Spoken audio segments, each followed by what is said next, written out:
It's Sunday, March 26, 2023. I'm TC Kirkham, and this is the Kirkham Report.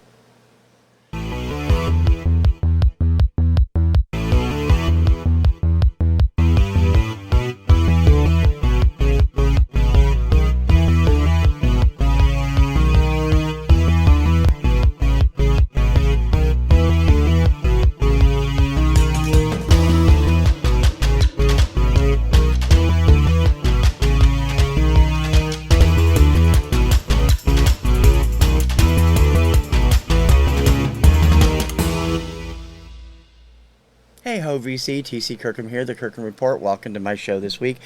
I got a lot of changes going on this week and we'll talk about those at the back pages, but I'll let you know about my crazy schedule this coming week and how there won't be a lot of stuff up because of stuff going on, but I've got a few things I want to get to this week, a lot of big news, a lot of interesting things that came my way, and of course some pickups and such, and we're going to get into those right now on Out of the Box.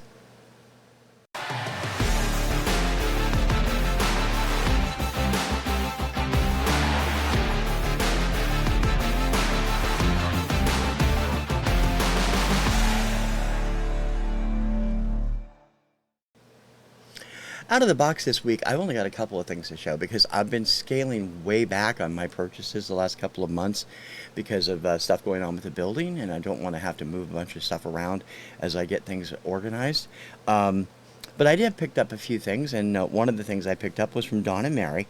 I actually have had the singles from this album for quite a while, and I never purchased the album, but I was a big fan, and I still am.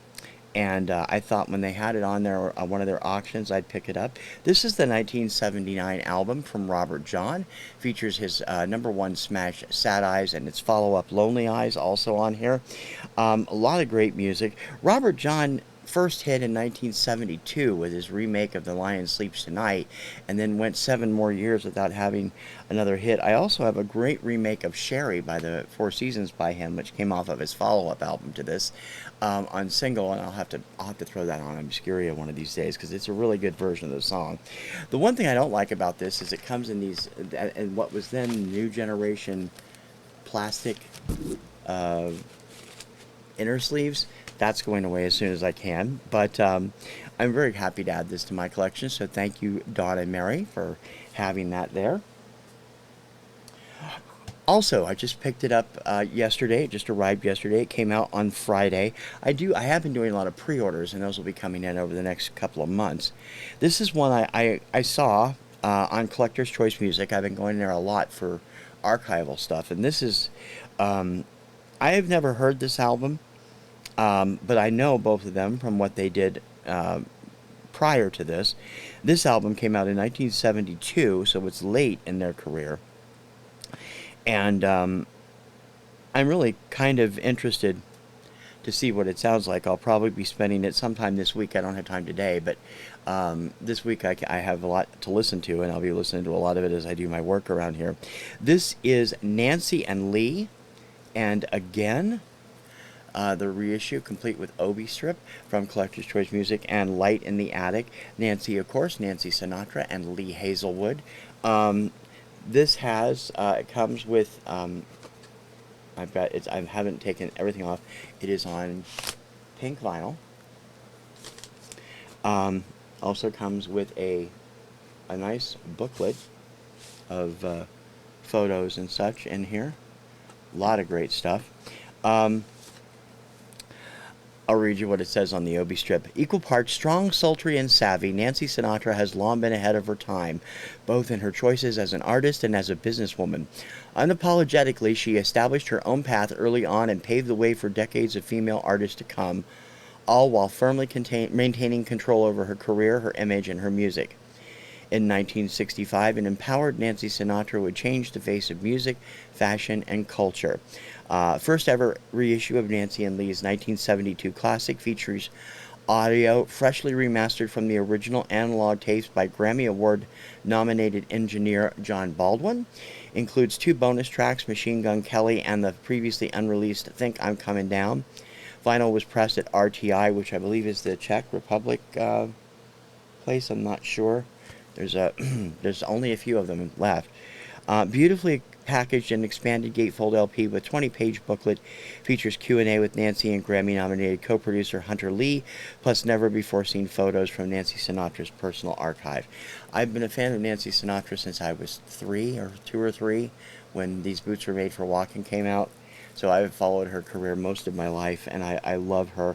I don't have a lot of her albums. I do have quite a few of the singles, but I can't wait to hear this. I loved their version of... They did a version of Jackson, which everybody knows, but they also did a bang-up version of Cher's Bang Bang on one of her albums. I think it was How Does That Grab You? That is just terrific, so I can't wait to hear this. That'll be great. I do have some more stuff coming, I imagine, and that will be on next week's Out of the Box.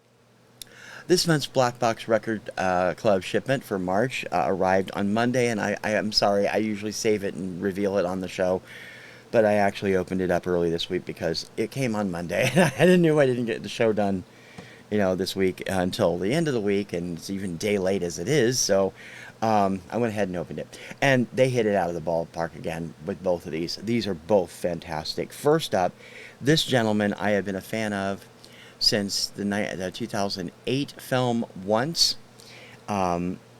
Excited to see him going back on tour with Marketa Irglova this summer as the Swell season. But he's been doing critically acclaimed solo albums since then. And this is one of them. I did not have this, and I am so happy to add it to my collection. This is Glenn Hansard, and the album is called... Oh, geez, I can't read that blue sticker. Didn't He Ramble? Which is perfect. If we've seen Glenn and Marketa in concert 4 times. They are fabulous together, and Glenn is a hell of a storyteller and a funny dude on stage and an absolutely brilliant songwriter and singer. This is the album that came out in 2015, and I have not broken into either one of these, but I have a couple of his other solo albums, so I cannot wait to hear this. And it's going to be awesome, I know. Glenn Hansard and Didn't He Ramble? The other pick surprised the hell out of me, and it's a song, it's an album that I have every single from, but I never bothered to pick up the album for some reason. I've been picking up some of her other albums over the last couple of years, most of them coming from Adam at Record Crate, but I don't know why I never picked this one up. I never did, but now I did. It came from Black Box, and I'm happy to add it to the growing collection I have of this lady, because now that she's no longer with us, I cherish her even more. From 1981, this is Olivia Newton-John's Physical. This is the 25th anniversary remastered, 40th anniversary, oh my god, 40th anniversary remastered limited edition featuring 180 gram vinyl, a remastered from the original master tapes and including a color poster. This album featured 3 smash hits: Physical, Make a Move on Me, and Landslide, which wasn't as big a hit as the other 2. I can't thank Black Box enough for sending this. This was a great choice, because I don't have this. I only have the singles, and I'm so happy. But 40th anniversary, oh god, I just noticed that. Oh, it doesn't seem... Time flies when you're having fun. So, Glenn Hansard and Olivia Newton-John from this month's Black Box. They did send some stickers as usual as well. Poison, which they've sent before. I'm at a loss. I think I can't... this is Nikki Sixx from Motley Crue. And I'm not sure who this is supposed to be. I'm just going to be honest. So, Black Box Record Club, thank you very much. You did it again. Hit it straight out of the ballpark with Glenn Hansard and Olivia Newton-John. Thank you so much. And that is this month's Black Box shipment.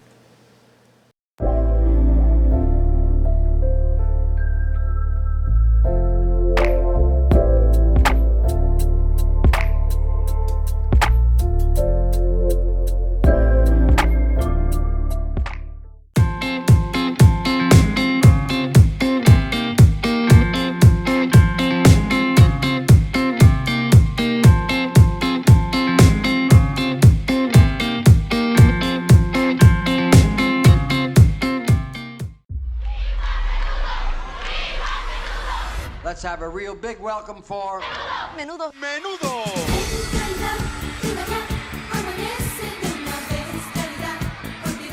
Manager Edgardo Diaz adopted a fountain of youth strategy. The individual members are simply replaced once they reach the age of 16. Sigue rotando integrante y así pues pueden mantener Menudo para siempre. They were the first boy band because the formula wasn't already there. They had these massive...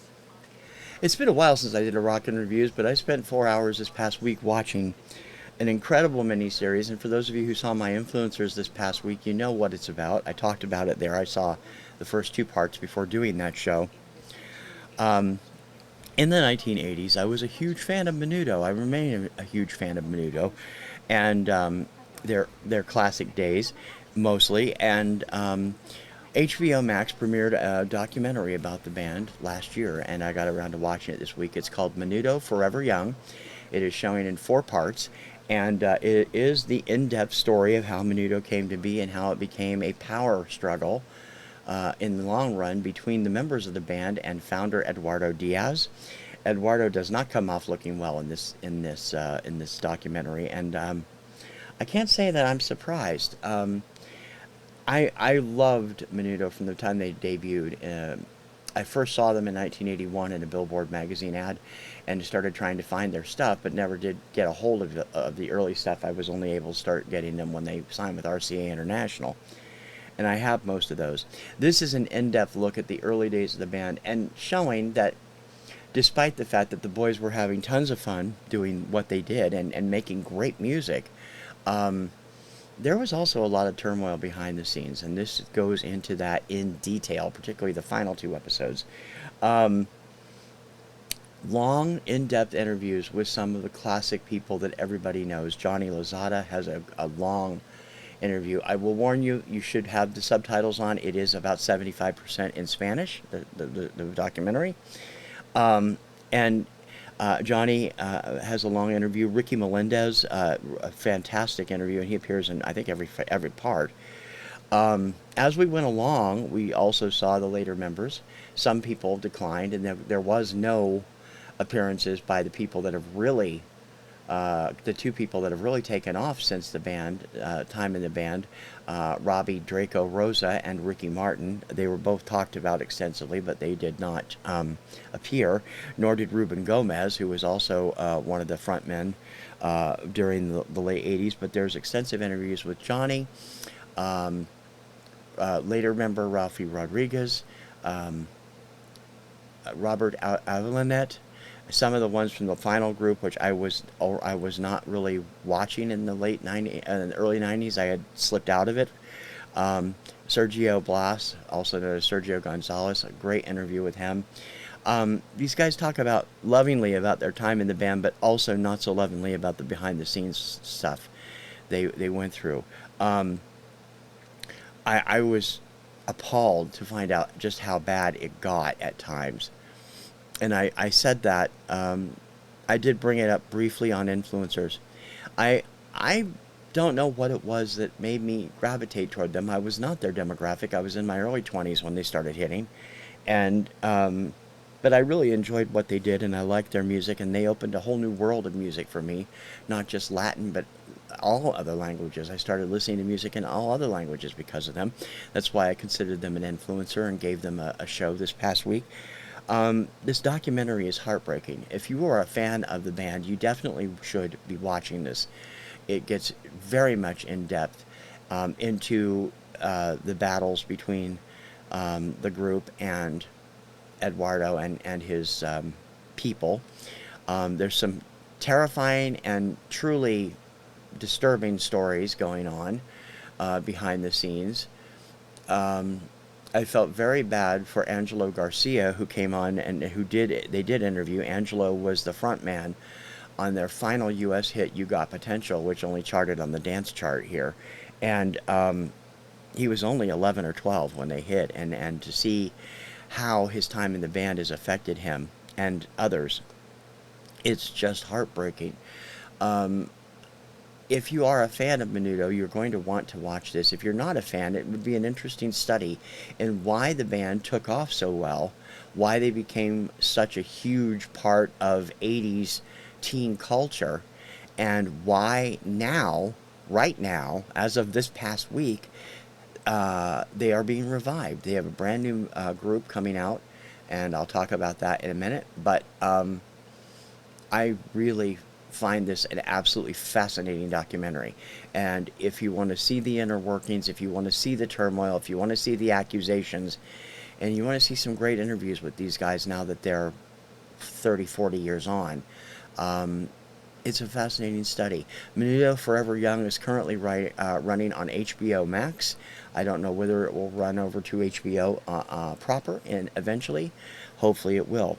But it is a must-see for Menudo fans, and even casual music fans will get an interesting look into the ways teenagers in particular and children can be terribly exploited and taken advantage of, and that is exactly the end point of this story.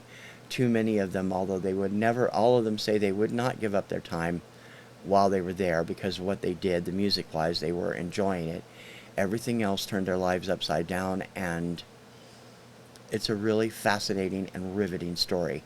Menudo Forever Young, currently on HBO Max.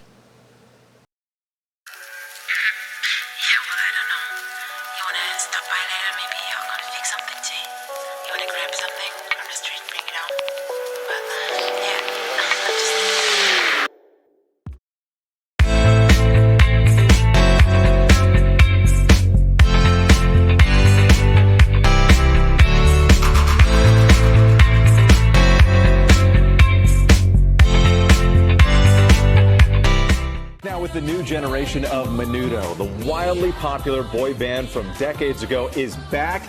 And we have Alejandro, Andres, Ezra, Gabriel, and Nicholas all here with us. And one of the big names behind Menudo, Mario Lopez. Hey, my friend. Back in the day, yes, we did a few segments from a previous life. That's right. That's right. Let me talk to you first. I mean, obviously, Menudo, this brings back big memories for you. You grew up on the group. What was it like to be a part of this reboot and this reimagined Menudo? Well, like you said, I was a huge fan of Menudo growing up. They were an iconic boy band who literally sold millions and millions of records all over the world. And seeing this group of young Latinos be able to do that, transcend language, transcend music, was a beautiful thing. And it's been a few decades now, a couple decades. Yeah.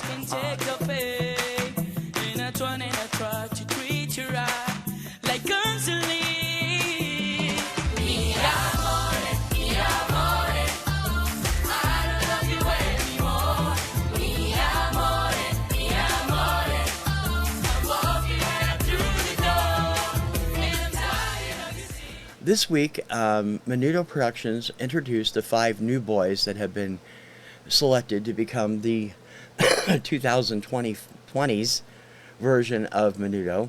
They are 10-year-old Nicholas Calero, 13-year-old Gabriel Rosell, 14-year-old Andreas Emilio, 15-year-old Alejandro Querlas, and 12-year-old Ezra Gilmore. They were introduced on Monday's Good Morning America. Mario Lopez is working with them, and I was amazed. I didn't even know it was happening until I was actually editing my influencers. I didn't know they were trying to redo it again. They've made 2 aborted attempts to keep the band going in the late 90s and again in the 2000s, and I didn't know they were even doing it. But I've got to admit, this first single, Mi Amor, which was on All Access Radio Tip Sheet's pick hit list this week, and it's been added on quite a few radio stations. I think they might be on their way to their first hit in 30 years. It's a catchy song. It's irresistible when you watch the video. And I think it's going to be interesting to see whether they can take off or not. Now, it's been, really 30, 40 years since Menudo had any part of American culture in a major way. Can this new group of preteens and teens click with today's teen audience? I don't know, but I do know this. There is a lot more acceptance of Spanish language music on the general radio and in the sales charts. You have people like Bad Bunny and Ozuna and Jennifer Lopez and everybody out there doing all these crossover hits that have actually been major Hot 100 hits. So it could be the time finally, for Menudo to click in America in a big way. I have to admit, I don't like the new logo. I mean, it's similar to the old one, but it's just something about it, I just don't like it. The new album will be out in May, and I can't wait to hear it. I love the first single, and I hope it will do well. I wish these 5 young men all the best.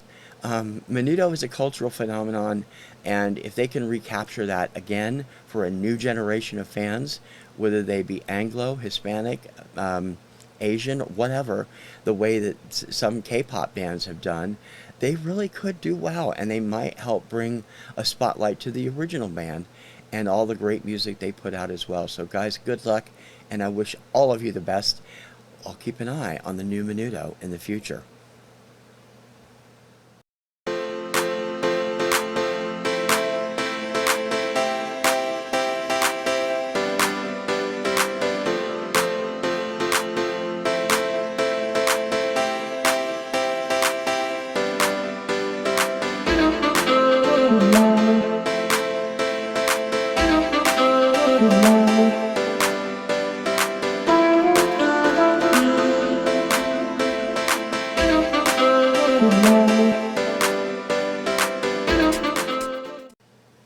As you saw right there, I made an exciting announcement a couple of weeks ago. My schedule's going to be all screwed up this week, but we will be going forward tomorrow night as I'm recording this on Monday, March 27th at 6 p.m. Eastern with this week's Finding Your Music Mojo with TC and Dawn. We will be discussing the songs we absolutely cannot stand. I thought that would make a fun topic to talk about because there's a lot I can't stand. There's a lot Dawn can't stand. We hope you'll come over. This is the first week we will be able to simulcast the show also. We've been trying to figure out how to do it. We've been rotating channels, and now we don't need to, thanks to StreamYard. Their recent update now allows for guest streams. So when I'm doing it, Dawn will be able to feed it to her viewers on Two Hip Chicks, and when she's doing it, I'll be able to feed it to my viewers on TKR Video Central. That's absolutely terrific. So we'll be able to have, if we have guests on, they can feed it to their shows as well. It's going to be great, and I hope that you'll join us on either TKR Video Central or Two Hip Chicks on Monday, March 27th at 6 p.m. Eastern Time. That's 3 p.m. Pacific Time. We will be live discussing the songs we cannot stand, the songs that make us bat-snit crazy. And I hope that you will enjoy it, and hopefully we'll see all of you there with the songs you can't stand as well. Please come by.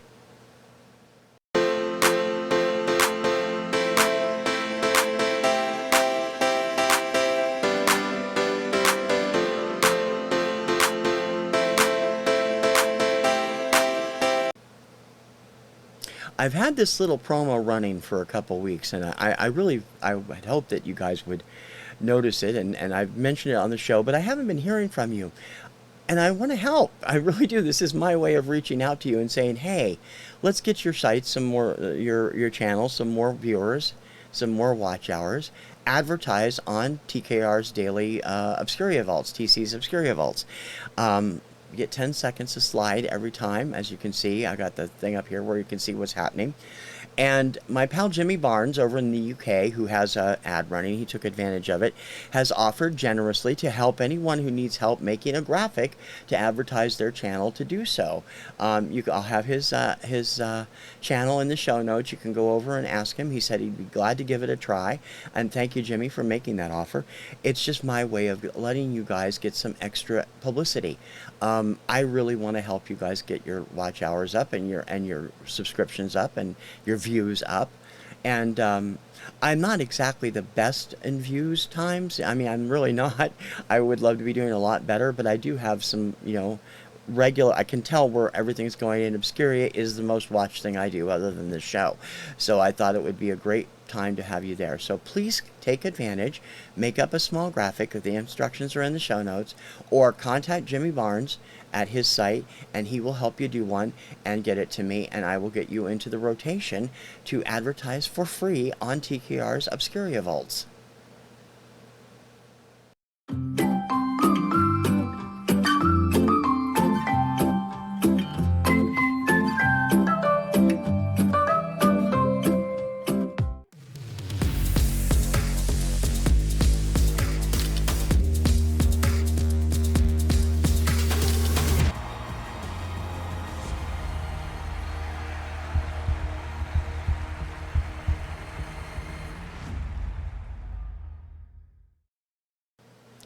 We are 48 days and counting to the 2023 Eurovision Song Contest. The running orders were announced this week. This is the order in which each country will participate in the 2 semifinals. Of course, the big 5 plus the winner from last year do not participate in the semifinals. So these are the countries that will be a part of those. Day 1 and day 2, I'll be showing them up here as I'm talking. It'll be interesting. Running order can be very effective. It's for those of you who are viewers of Eurovision, I know there's not that many of you, but there are a few of you. Certain, it's staging as well as the song itself. And a lot of times, people forget that this is supposed to be a songwriting contest. It's supposed to be the best written song. It never is. It's popular, and it's because of the way they stage it, because of the way they perform it, whether the song is really good. And running order can sometimes make a big difference. Now, this year's Eurovision also has the hurdle to jump over from last year's show in Turin, Italy, because their set was outstandingly awesome with the waterfall at the front of the stage, constantly running, and they're going to be hard pressed to come up with something in Liverpool for really spectacular looks. But that doesn't really play into the staging, although it does play into the cool look of the whole show.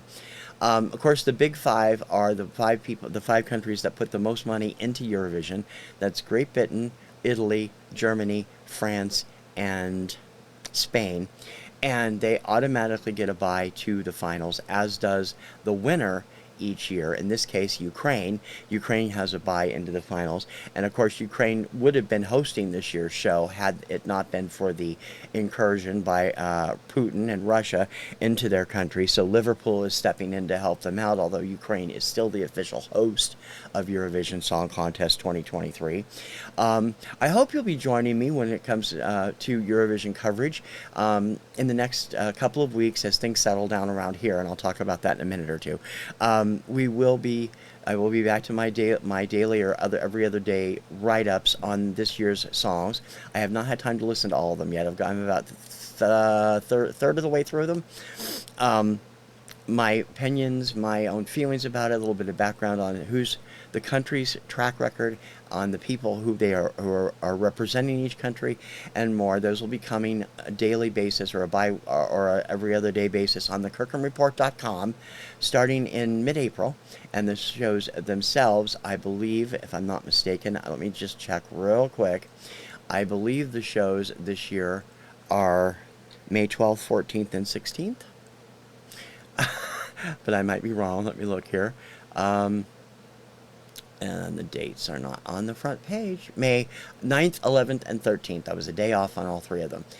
So Tuesday, May 9th, Thursday, May 11th, the 2 semifinals, and the finals on Saturday, May 13th. So it's coming up in just about 6 weeks, and it's going to be a lot of fun as always. I hope you'll join me for coverage, and I'll be doing live, probably live feeds each day after the semifinals and finals with my opinions, and I hope you'll join me for that as well.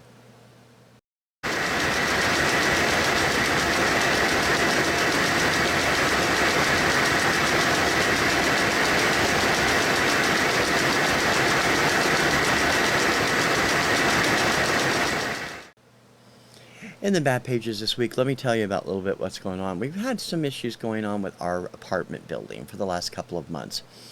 It's been screwing things up to the point where we've got some big stuff going on this coming week. So my schedule is extremely limited. If you are a regular on this show, you will see, and I have also posted it on the community page.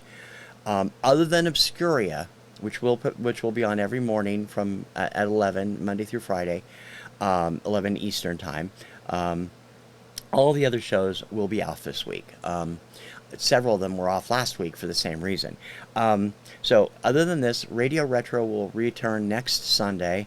Influencers a week from Tuesday. Vinyl Recall a week from Wednesday. Rank This a week from Thursday. And the debut of Label Nova is still scheduled for that Friday, April 7th or 8th. And then we'll be back to a regular schedule, hopefully, by the time the Kirkham Report rolls around on Saturday this coming week. It's just stuff that we have to keep getting done. There's been stuff going on with the building. And we're trying to do our part by getting everything organized and getting, doing our spring cleaning, getting everything out, and big stuff coming up this week. And so I thought it would be best to just take it off. Unfortunately, this is where I really want to be, but unfortunately, sometimes real life has to interfere with VC life, and this is one of those times.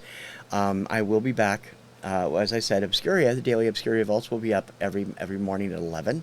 But the regular shows won't be back until next Saturday with the next week edition of the Kirkham Report. And thank you for understanding and your patience. It's out of my control, but I want to make sure that everything's proper for the building.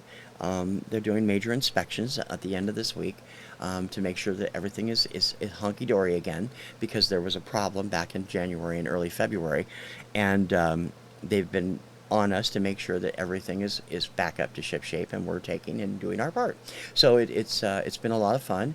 It's boosted us to actually get some things done, which we needed to get done. And hopefully by the time I return, this room will be done too, because it has to be done as part of this. And I don't have any choice anymore. and I hope things will work out for us at the end of the week, and everything our building will get a big thumbs up, and we'll continue to move on. Now, it's something serious. I mean, it's not like we're going to lose the building. It's not like the building is going to get condemned or anything, but they're evaluating what they're going to have to do in construction work by what everybody is helping to do right now. So that's where we're coming from there. And hopefully by the time you see next week's show, this whole place will be completely new, and I don't know if it'll be completely done, but it should be partly done, and hopefully everything will work out. That's what I'm hoping for. So send me your good vibes. Send Kim your good vibes. We could use all the good vibes we can get this week, and I will see you on this week only on that next weekend's Kirkham Report, and I thank you for your patience and indulgence. And please, by all means, continue to comment, continue to write, and I'll fill anybody in. You can check me on Instagram and all that stuff, and I will have the latest up there as well. And that's this week's Back Pages.